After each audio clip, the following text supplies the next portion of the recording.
Vamos hoje começar no Evangelho de Lucas, igreja. Lucas fica no Novo Testamento, você que trouxe a Bíblia, você que trouxe as Escrituras. Lucas, capítulo de número 24, versículo de número 13. 24 é o número maior e o versículo de número 13 é o número menor. Jesus Cristo, ele foi ao encontro de dois discípulos, olha aqui para mim, que estavam se distanciando de Jerusalém. Quando que eles fizeram isso, pastora? Justo no dia que estava prometido que Jesus iria ressuscitar. No terceiro dia, que era prometido, que ele anunciava que ele iria ressuscitar ao terceiro dia, aqueles dois discípulos se esqueceram completamente disso. Pessoal, olha aqui para mim.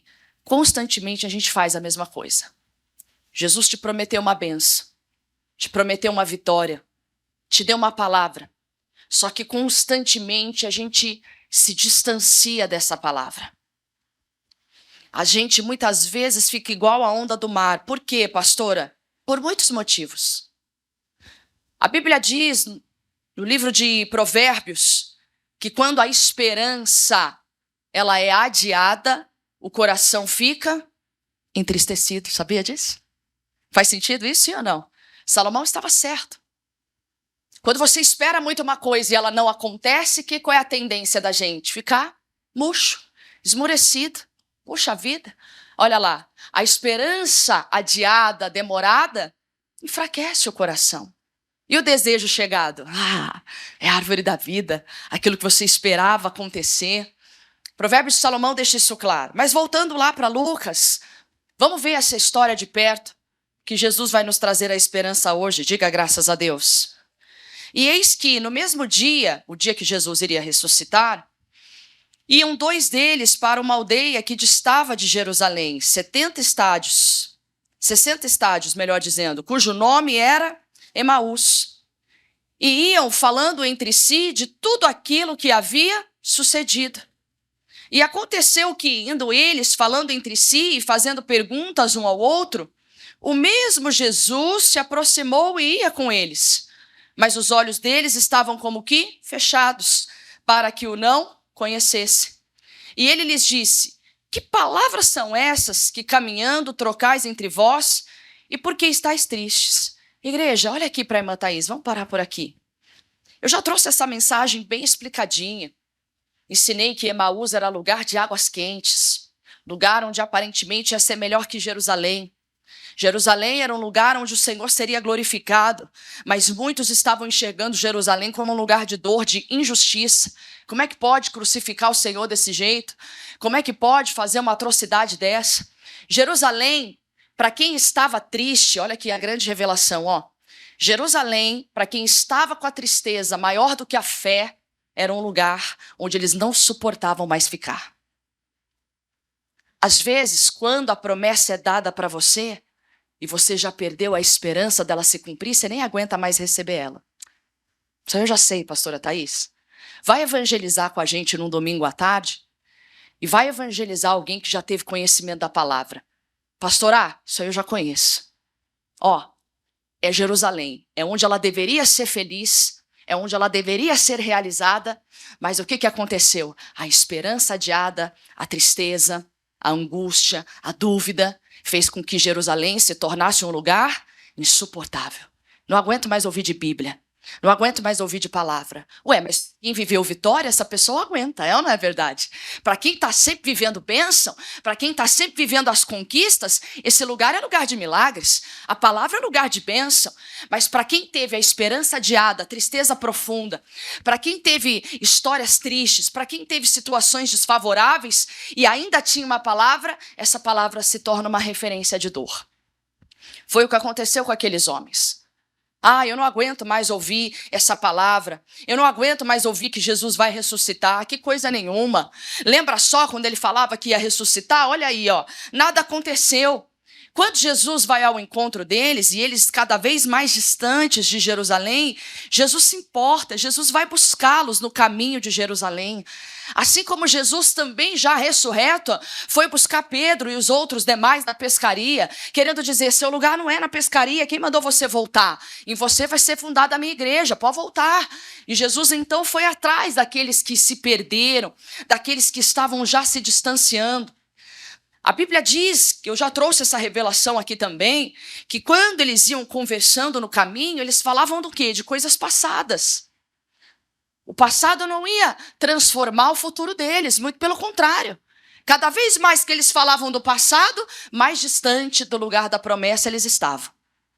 Quanto mais eles falavam dos acontecimentos que aconteceram, das coisas que se passaram, mais perto de Emaús eles ficavam. Jesus teve que parar eles no caminho. O que vocês estão falando aí? E aí a história continua. A história continua porque eles vão perguntar, não é possível que você não sabe o que está acontecendo? Você é peregrino nessa terra? Você não sabe do Jesus que morreu, que foi crucificado injustamente, e agora era o dia que ele ia voltar, ninguém ouve mais nada, ninguém sabe de nada, ninguém fala mais das coisas boas? E Jesus então começou a pregar para eles. Jesus começou a falar das maravilhas que ele ainda ia fazer. Quando você vem à igreja, você é como se você estivesse tendo esse encontro com Jesus. Veja a pergunta que Jesus faz para eles e a pergunta que ele faz para você aqui nessa manhã. Por que estáis tristes? A palavra triste também traz com ela a desesperança. Jesus estava perguntando, por que vocês estão sem esperança? Por que essa é a realidade que vocês estão vivendo hoje?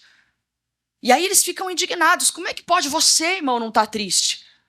Como é que pode você não saber que esse negócio é tão forte que aconteceu com Jesus, essa injustiça? Diziam que ele era o Jesus, o Nazareno, dizia que ele que ia fazer o reino de Deus na terra. E Jesus então começou a falar com eles no caminho. Jesus vai trazendo eles para a realidade. Jesus vai falando, o que é? Não sei, o que foi? O que é que vocês têm de tão triste assim para contar? Jesus estava trazendo para eles a esperança. Por que eu quis começar com essa palavra? Porque tem muita gente que está aqui hoje, que já está no caminho de Emaús há muito tempo. Tem muita gente que está aqui hoje que as palavras que se ouvem já não tocam mais. Tem muita gente que está aqui hoje que as canções já não tocam mais. Eu tenho pregado bastante sobre isso. Tem gente que está aqui hoje que as palavras que um dia te trouxeram esperança, hoje você já engaveta porque você acha que com você não acontece mais. Hoje você já guarda no bolso, prefere pregar para alguém do que viver essa palavra. Promessa de família, pastora, salva? Ah, irmã Thaís, eu já perdi a esperança. Não vá para Emaús. Emaús não é seu lugar. Lugar de águas quentes, que aparentemente vai trazer coisas boas, mas não vai. Jerusalém sempre vai ser o lugar da esperança. A palavra sempre vai ser o lugar da nossa esperança. Mas tem gente que perdeu.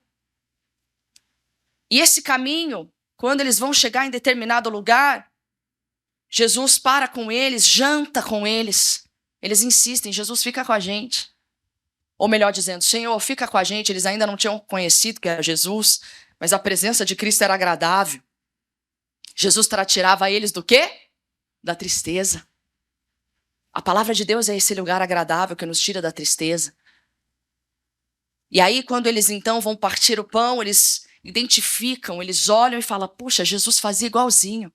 E aí, quando eles despertam, reconhecem Jesus, Jesus desaparece.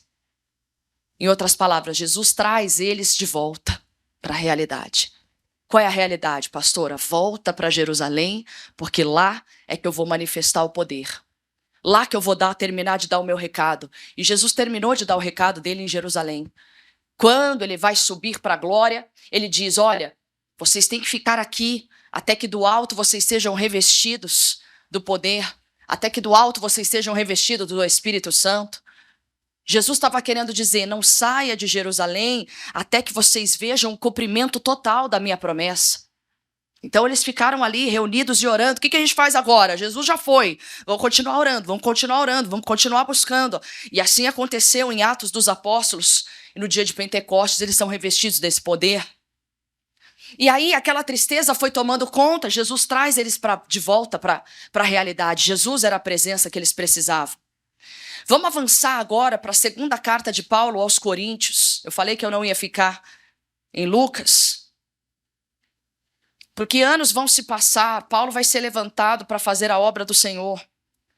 E ele vai escrever uma carta, uma segunda carta ao povo de Corinto.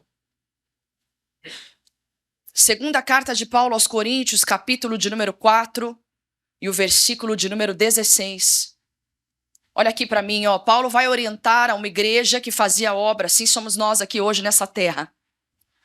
Estamos tentando realizar a obra de Deus, estamos tentando ganhar a nossa casa para Jesus, estamos tentando viver as promessas que Ele nos deu. Pastor, eu estou tentando não perder a paz. Que bom, continua assim. Pastor, eu estou tentando me santificar. Continue dessa maneira. Continue se esforçando para estar em Jerusalém. Continue se esforçando para ver o cumprimento dessa promessa. Em nenhum momento o Senhor mandou aquele povo sair de Jerusalém. Em nenhum momento o Senhor orientou que saíssemos do lugar. Eu tenho pregado isso aqui com frequência, porque Deus quer falar com alguém. No versículo de número 16, Paulo vai dar um recado de ouro que serve para nós aqui nessa manhã. Ele diz o seguinte: portanto, não desfalecemos, mas, ainda que o nosso homem exterior se corrompa, o interior, contudo, se renova de dia em dia. Olha aqui para mim, ó, e aqui tem, cada palavra significa algo precioso também. Quando Paulo diz desfalecer, a palavra no original significa perder o coração. A gente já ouviu muito aquela expressão perder a cabeça. Foi ou não foi? Sim ou não? Perdi a cabeça, pastora, falei o que não devia, precipitei, comprei, vendi, falei também, perdi a cabeça. Mas Paulo está falando assim, ó, não perca, não é a cabeça não perca o seu coração. Desfalecer, igreja, é perder o coração. E eu já ensinei aqui que o coração, quando eu preguei aquela mensagem para a igreja de Ezequiel 36, lembra? Que ele tiraria o coração de pedra e colocaria o coração de carne. O coração, quando a Bíblia fala que nos daria um novo coração, a Bíblia nos ensina que o coração significa as novas vontades, novos desejos. Vai acompanhando aqui, ó. Você perder a revelação, já era. Veja que aqui Paulo está dizendo, não perca o seu coração. O que ele está falando? Que coração era esse? O coração novo, que Ezequiel já tinha profetizado. Eu vos darei um novo coração, novas vontades, novos desejos. Aquele que tem um novo coração, que está firmado em Jesus, igreja, é uma pessoa que tem novas vontades. As vontades velhas, os desejos velhos já passaram. Por isso que a Bíblia diz que aquele que está em Cristo, nova criatura é, as coisas velhas já passaram, eis que tudo se fez novo. Jesus é quem nos dá um novo coração. Ontem mesmo nós estávamos em família e lá dentro de casa nós estávamos comentando dos desejos velhos. Dos desejos velhos. Quando a velha criatura ansiava, tinha vontades velhas, desejos velhos, desejos daquilo que não acrescentaria, que não traria nada de bom. E nós comentávamos sobre isso. E estávamos dando glória a Deus pelas maravilhas de ter as novas vontades, os novos desejos, de estar na casa do Pai, de estar na presença dEle, de orar, de buscar, de não fazer e não praticar o mal. Isso também é uma nova vontade. Vai acompanhando aqui a coisa. E aí, de repente, Paulo diz assim, ó, não perca esse novo coração. Quando ele diz não desfaleça, não perca, não deixe sair da sua vida as novas vontades, os novos desejos. Não deixa sair de dentro do seu coração o anseio em buscar a Deus, o anseio em continuar fazendo a obra do Senhor. Ele continua ainda e ele diz assim, ó, ainda que o nosso homem exterior, ele está falando do corpo, pessoal. Olha aqui para mim, ó, ele está falando de alguém que envelhece. Paulo está dizendo sobre alguém que está avançado em idade. alguém que possa estar doente. Ele está falando de um corpo que se corrompe com o tempo. Não é corrompido moralmente, não. Não é esse tipo de corromper. Ele está falando de um corpo que com o tempo vai sendo destruído, desgastado. E ele está dizendo assim, olha, em outras palavras, Paulo está dizendo, não deixa com que o tempo, que deixa a gente com menos vigor, Paulo estava sendo claro aqui. Você não tem, talvez, o mesmo vigor da sua juventude, onde você fazia tudo de olho fechado, com o pé nas costas, como a gente diz. Mas Paulo está dizendo, não deixa a nova criatura se perder com o velho corpo. Porque uma doença se levantou, porque algo veio contra você, porque agora o cansaço é maior. Deus está falando com alguém aqui hoje.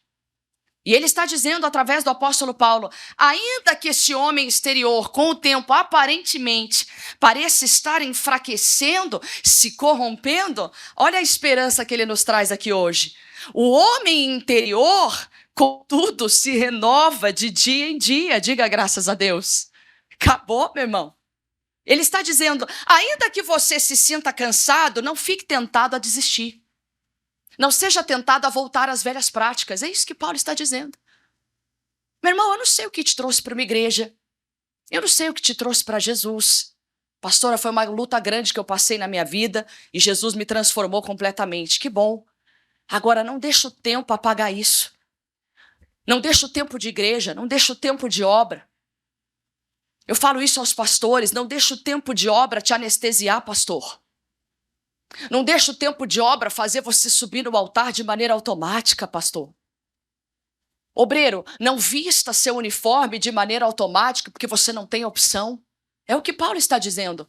Porque ainda que você tenha muito tempo de obra, que você já esteja cansado da mesma igreja, da mesma poltrona, da mesma cara das pessoas, Paulo está dizendo, ainda que tudo isso te canse, o homem interior está sendo renovado dia após dia e deveria ser.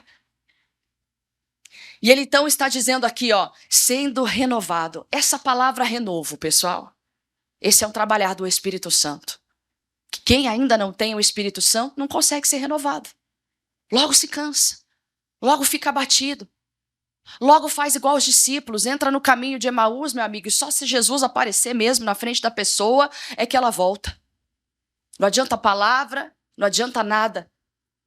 Veja que eles continuavam indo para o caminho de Emaús, mesmo com Jesus falando com eles. Às vezes você tem alguém na sua casa assim. Você vai falando e a pessoa continua se afastando.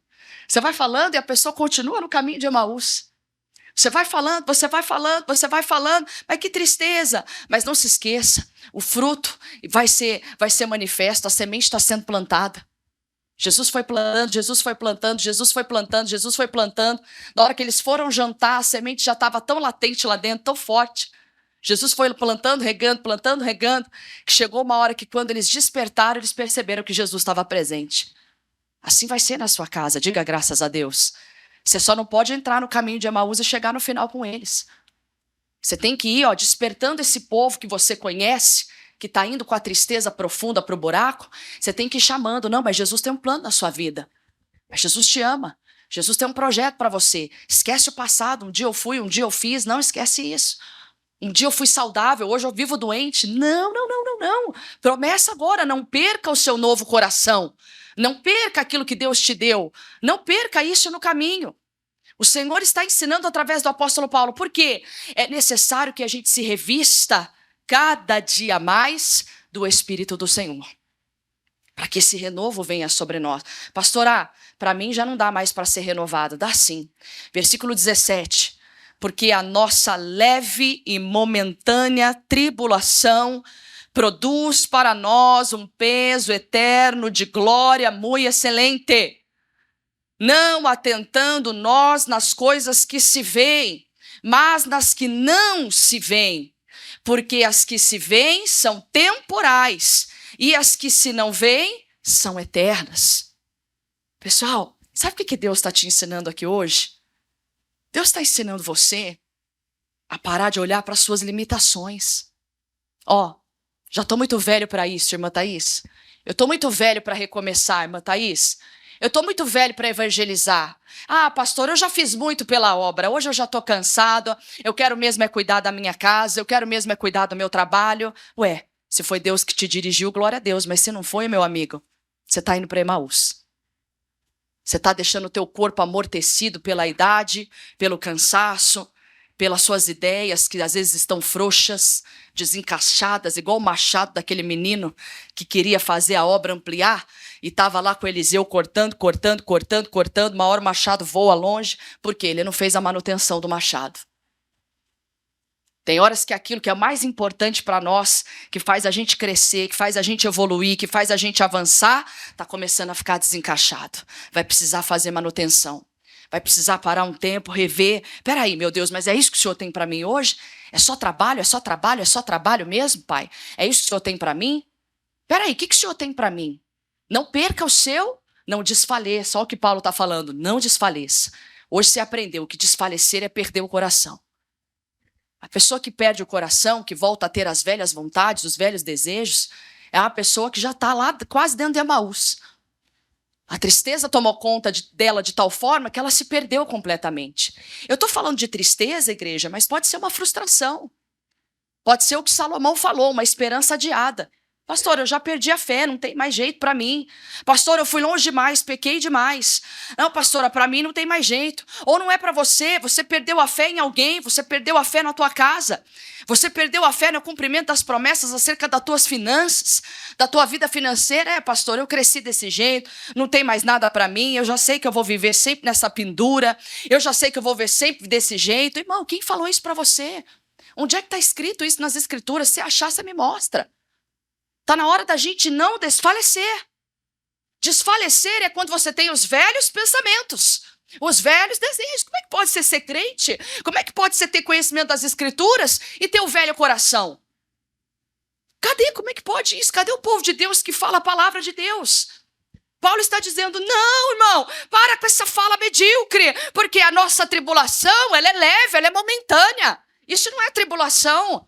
Meu irmão, Deus está ensinando você aqui hoje que as fases ruins da vida que enfrentamos na vida, e ela vem para todos nós, elas são passageiras.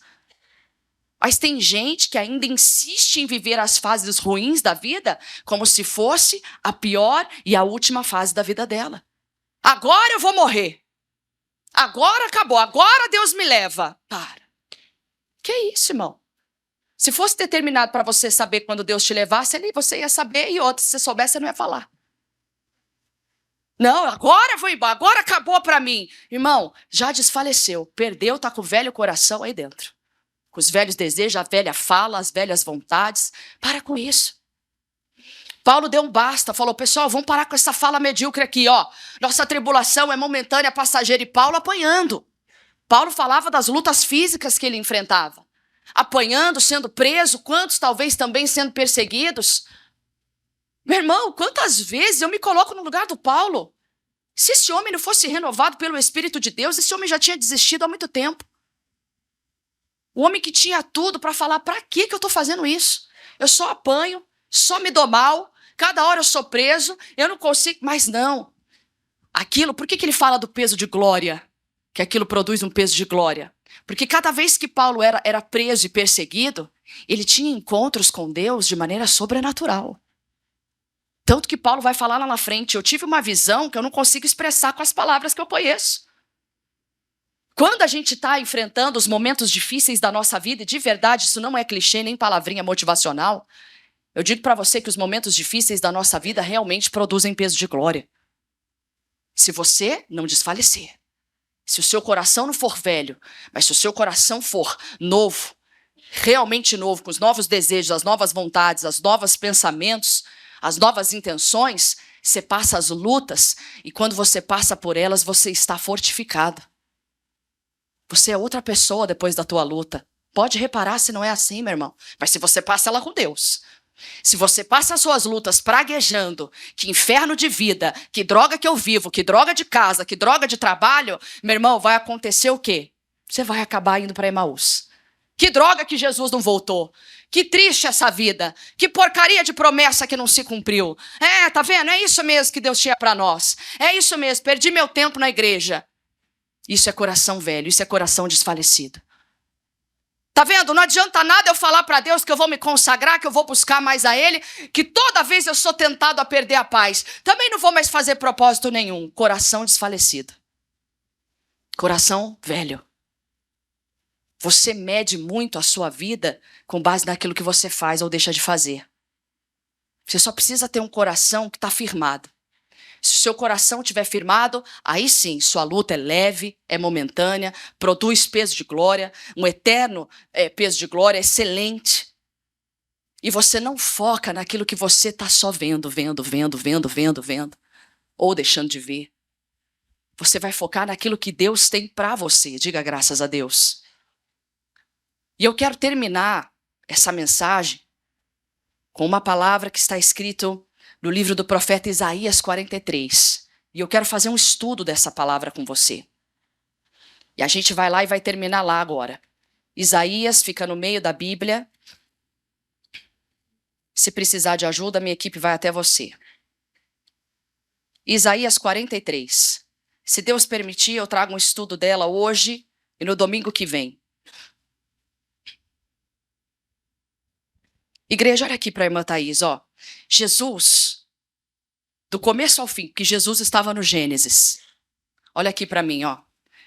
Jesus sempre nos ensina, nos ensinou e vai continuar nos ensinando a olhar para a nossa vida terrena com positividade. Jesus tinha tudo para largar a mão. Jesus sabia já no início do seu ministério que em 3 anos ele ia morrer.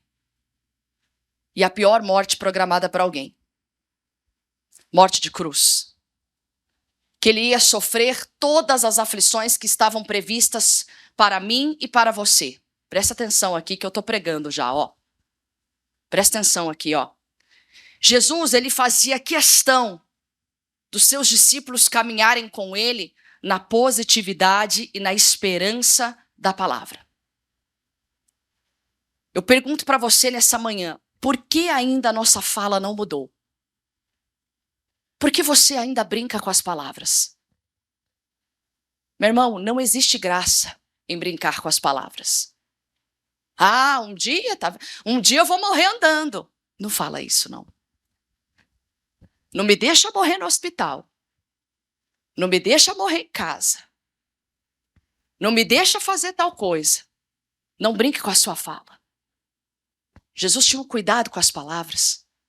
Jesus era assertivo nas palavras. Vai ser, vai acontecer, é assim, a cura vem, a cura te pertence, a cura é sua, determine isso. Não tem ninguém que ensinou melhor nas escrituras a determinação do que o próprio Senhor Jesus. No Antigo Testamento, profetas, homens de Deus, reis, juízes, Moisés, Josué, todos eles com assertividade na palavra. Vai dar, vamos atravessar o Jordão, vamos, diga ao povo que marche. Essa é a visão que Deus quer, esse é o coração que Deus quer que a gente tenha acerca de tudo na nossa vida. E muitos ainda perguntam por que os incrédulos vencem. Por quê? Porque eles são assertivos na palavra, eles sabem do que eles estão falando. Eles determinam coisas que aquele que tem a certeza e a garantia da palavra não determina. Porque o coração é velho, porque o coração já desfaleceu. Porque você já está em Emaús, não reconhece Jesus em lugar nenhum. Emaús é um lugar que você nunca vai reconhecer Jesus. Por isso que Jesus foi trazendo, calma, eu estou aqui. Quando a palavra é injetada, mesmo que a pessoa esteja indo para Emaús, foi o que Jesus foi fazendo. Escuta só que tem coisa boa aqui para você. Eu falei que hoje a palavra ia ser, sim, de esperança. Mas para você viver a esperança, você tem que viver primeiro, sabe o quê? A perseverança. É. Como é que a gente aprendeu na escola? Como é que é aquela palavra que antecede? Quem lembra de língua portuguesa aí? Pré. O que é o pré? Como é que é o que vem antes? Como é que é? Prefixo. Tem o prefixo e o sufixo. Ih, pastora, a senhora está indo longe demais. Não é o meu campo, mas um pouquinho que a gente é curioso, a gente sabe. O prefixo é o que vem antes. Até no telefone, não é assim? Qual é o prefixo? É o que vem antes. Antes da esperança, vem a perseverança. Eu vou perseverar porque quem persevera continua esperando. Quem persevera continua crendo. Mas quem é que persevera, pastora? Aquele que tem um coração que não desfaleceu. Meu amiguinho, eu estou te ensinando aqui hoje que se você notar que o seu coração está com as velhas palavras, os velhos desejos, as velhas vontades, você já está desfalecendo. Quem está entendendo aqui, diga graças a Deus. Estou te ensinando aos sinais de quem está desfalecendo. Mas eu não sei se esse negócio de cura é para mim. Eu não sei se esse negócio de casamento restaurado é para mim. É uma pessoa muito difícil, pastora. Você não convive com ele. Você não convive com ela, irmã Thaís. Aquilo lá é bicho ruim. Pode ser o bicho ruim que for. Pode ser. Pode ser. Eu não posso pensar que Jesus não vai voltar para Jerusalém. Eu não posso entrar nesse caminho de Emaús, porque é um caminho sem volta. Eu não posso desfalecer meu coração. Quem está entendendo a mensagem aqui, diga graças a Deus. Acompanhe aqui. O profeta Isaías, o nosso profeta messiânico, aquele que mais falou de Cristo, aquele que mais falou da glória do Senhor, ele nos traz palavra de esperança, ele nos traz essa palavra de esperança aqui em Isaías 43. E a gente começa lá, vamos juntos. Diz o seguinte, versículo de número 1 de Isaías 43. Mas agora, assim diz o Senhor que te criou. Aqui tem uma revelação para nós, presta atenção, que te criou, ó Jacó, e que te formou, ó Israel. Não temas, porque eu te remi. Chamei-te pelo teu nome e tu és meu. Igreja, olha aqui para a irmã Thaís. Eu já estou praticamente terminando a mensagem, hoje eu não vou demorar. Mas presta atenção aqui, Isaías, o profeta, ele vai começar dizendo umas palavras de Deus para com o povo. E aí ele começa dizendo assim, mas agora assim diz o Senhor. Igreja, olha aqui para a irmã Thaís. Em muitos lugares das Escrituras você vai ver assim diz o Senhor. Aprende, guarda isso para você não esquecer mais. Toda vez que você lê assim diz o Senhor, Deus está frisando que a fala dele sobressai as demais falas. Deu para entender? Sim ou não? Você vai ouvir muitas vozes, mas quando a Bíblia diz assim diz o Senhor, anula tudo que você já ouviu e fica com essa verdade. Pronto. Nunca mais você vai esquecer disso. Toda vez que você vê assim diz o Senhor, não importa o que dizem, não importa o que você está ouvindo, para tudo e ouve só o que eu tenho para dizer. Assim diz o Senhor, aquele que te criou. E olha o que ele diz. Ele diz, eu te criei, Jacó. Mas o Jacó continuou sendo Jacó ou ele virou Israel? Ele virou Israel. Veja que ele não diz os dois nomes à toa. Ele está dizendo, Jacó, eu te criei, mas o Israel, eu te formei. A palavra formar significa transformar, cuidar, planejar. Israel foi planejado para viver as grandes maravilhas e receber as promessas. Jacó foi criado por Deus, mas o Israel foi a transformação. Diga graças a Deus. Olha aqui para a irmã Thaís, O nosso Deus que você veio buscar aqui hoje é aquele que te criou e aquele que te formou, aquele que te transformou. Você não é só uma criatura de Deus, meu irmão, que tem o amor dele, a misericórdia dele que se renovou nessa manhã sobre a tua vida. Você tem um Deus que te formou, que te planejou, que te transformou completamente, que te transformou no Israel, sem praga, sem maldição, sem mácula. Você tem um Deus que transforma você quando a Bíblia diz formou, quando ele diz, eu te formei, ó Israel, por isso não temas. Ele está... Sabe o que Deus está falando para você aqui hoje? Quem já brincou de massinha sabe que precisa de uma forma, não é? Você vai dar forma para um bichinho, para um patinho. Se você mexeu com argila, você também sabe que ela precisa ser uma forma, senão daqui a pouco vai endurecer. E aí você não consegue mais dar forma para aquilo, é ou não é verdade? O Senhor está dizendo o seguinte para você aqui nessa manhã. Só Ele é quem pode formar você. Por mais que o mundo, sua vida difícil, seu passado, suas necessidades tenham te dado uma forma, te formou numa pessoa dura, te formou numa pessoa fria. Por mais que a sua história de vida tenha trazido dores para você e formou você uma pessoa, talvez, mais fechada, Deus está dizendo para você, esquece a forma que te deram, porque eu te formo, ó Israel. Eu tenho o poder para te formar do jeito que eu planejei. Diga graças a Deus. Essa palavra é para nós, igreja. Deus está falando para você, para com tristeza, para com falas passadas, para com velhos desejos, para com velhas vontades, não desfaleça, porque eu estou no caminho com você. E ele diz, eu te criei, eu te formei. Ainda no versículo de número 1, ele diz, não temas, porque eu te remi. A palavra remir significa libertar. Deus está dizendo, eu te libertei. Igreja, diga graças a Deus. E ele continua dizendo, chamei-te pelo teu nome. Sabe, igreja, olha aqui para a irmã Thaís, ó. Há um tempo atrás eu recebi um pedido de oração de uma jovem, eu nem sei de que lugar do Brasil ela é, eu sei que não é daqui. E ela me mandou uma mensagem dizendo assim, pastora, eu mudei o meu nome. Eu mudei o meu nome de certidão. Parece uma dúvida boba, mas ela me mandou essa mensagem. E ela dizia assim, Deus não conhece mais o meu nome? Deus não me chama mais pelo meu nome? Quantas pessoas, talvez, ganharam nomes constrangedores? Hoje, pela lei, você pode mudar o nome, é ou não é assim? Alguns nomes que a mãe e o pai deram e que geram constrangimento, hoje, pela lei, essa pessoa pode até mudar o nome. Mas o que eu diria mais sobre aquelas pessoas que hoje, infelizmente, a gente vê muito pessoas mudando de gênero, mudando o nome, daqui a pouquinho vão permitir isso aí, se já não é permitido. Então, você pode mudar o seu nome na certidão, agora é esse. Não é mais Maria, é João, não é João, é Maria. Coisa séria. Pastor, e se essa pessoa se converter, como é que vai ficar o nome dela? E o nome que é escrito no livro da vida? Escuta só, porque parece uma coisa boba, mas não é. E ela dizia, pastora, Deus não me conhece? Essa palavra, quando ele diz, eu te chamei e te conheço, não é? Pelo teu nome. E ele termina dizendo aqui, ó, tu és meu. Na verdade, quando a Bíblia diz que o Senhor nos conhece pelo nome, é que nós pertencemos à linhagem dele, diga graças a Deus. Nós pertencemos agora a essa árvore genealógica.